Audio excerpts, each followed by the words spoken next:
যদি এমন হয় আমাকে 10 বার হত্যা করা হয়, এরপর আবার 10 বার জীবিত করা হয়, তারপরে ইনশাআল্লাহ প্রতিবার মৃত্যুর আগ দিয়ে হলেও বলে যাব গণতন্ত্র হারাম ছিল, হারাম আছে, কিয়ামত পর্যন্ত হারাম থাকবে। পৃথিবীর সব লোক যদি গণতন্ত্রে গিয়ে জড়ায়া যায়, আমার 14 গোষ্ঠীও যদি গণতন্ত্রের সঙ্গে মিলে যায়, তারপরও গণতন্ত্র হালাল হবে না।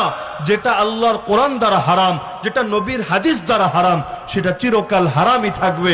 কেউ গ্রহণ করুক আর না করুক, তারপরও সেটা হারাম হারামই থাকবে। এখন এটার ব্যাপারে ভুল স্বীকার করার অর্থ হলো আমি এখন গণতন্ত্রকে হালাল বলবো। যেদিন আমি গণতন্ত্রকে হালাল বলবো সেদিন তো আমার নিজের ইমানই থাকবে না।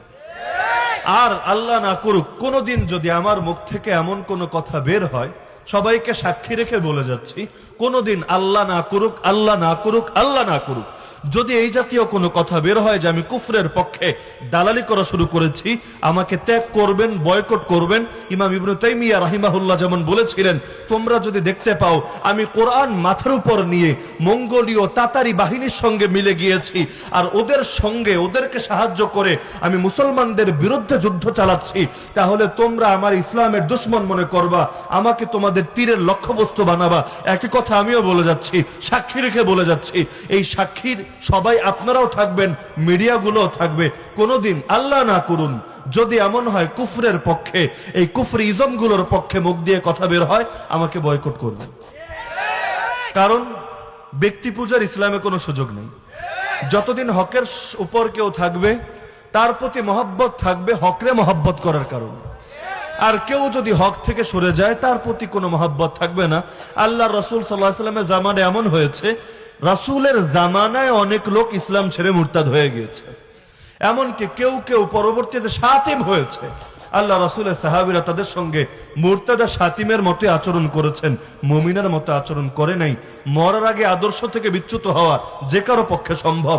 তো বাপদাদা কি করে গেছে এগুলো কোনো কথা না। আরে আমরা আকাবিরে দেওবন্দের নাম বেঁচে খাচ্ছি, তারা অনেক কিছু করেছেন, কিন্তু যোগ্য উত্তরসূরি যদি না হই, যদি এমন হয় যে নূহ আলাইহিস সালাম তো নবী, কিন্তু আমি তার পুত্র কেনানের মতো হয়ে গেলাম, সেই বাপদাদার নাম কোনো কাজে আসবে না।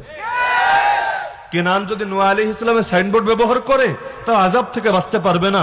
লূত আলাইহিস সালামের স্ত্রী যদি শামের দোহাই দেয় তারপর আযাব থেকে বাঁচতে পারবে না। আবু তালেব যদি নবীর চাচা হওয়ার দোহাই দেয় তারপর আযাব থেকে বাঁচতে পারবে না। আজর যদি নবী ইব্রাহিমের বাপ হওয়ার দোহাই দেয় তা আযাব থেকে বাঁচতে পারবে না। ফিরআউন যদি নবী মূসার পালক বাপ হওয়ার দোহাই দেয় তাও বাঁচতে পারবে না। যে ধ্বংস হওয়ার সে ধ্বংস হবে। তো গণতন্ত্রের বিরুদ্ধে ছিলাম, এখনো আছি, মৃত্যু পর্যন্ত থাকবে ইনশাআল্লাহ। এমনকি এই কথার কারণে যদি আমাদেরকে মেরে ফেলা হয় তাও আমরা মরণ বরণ করে নিতে রাজি আছি। এই কথার কারণে কেউ যদি আমাদেরকে বলে যে তোমরা অন্যায়কারী, তোমরা সন্ত্রাসী, তোমরা টেরোরিস্ট, তো তোর যা ইচ্ছা মনে চায় বলতে থাক, আমরা আমাদের কথা বলে যাবো ইনশাআল্লাহ। তোর যদি মনে চায় যে গণতন্ত্রের পক্ষে কথা বললে তুই আমারে মৌলবাদী বলবি, বল। তোর মৌলবাদী বলা দিয়ে আমার কিছু আসা যায় না। যত ষড়যন্ত্র করতে মনে চায় কর, ষড়যন্ত্র তো আর কম হয় না। কত মাহফিলই বন্ধ হলো, সব মাহফিল বন্ধ হয়ে যাক না, যদি গর্তের মধ্যেও ফেলে রাখো তারপরও সমস্যা নাই। মাহফিলের দাওয়াত পাওয়ার জন্য আমরা বয়ান করি না, জান্নাতের দাওয়াত পাওয়ার জন্য বয়ান করি। কেউ মাহফিলের দাওয়াত না দিলে কি হবে?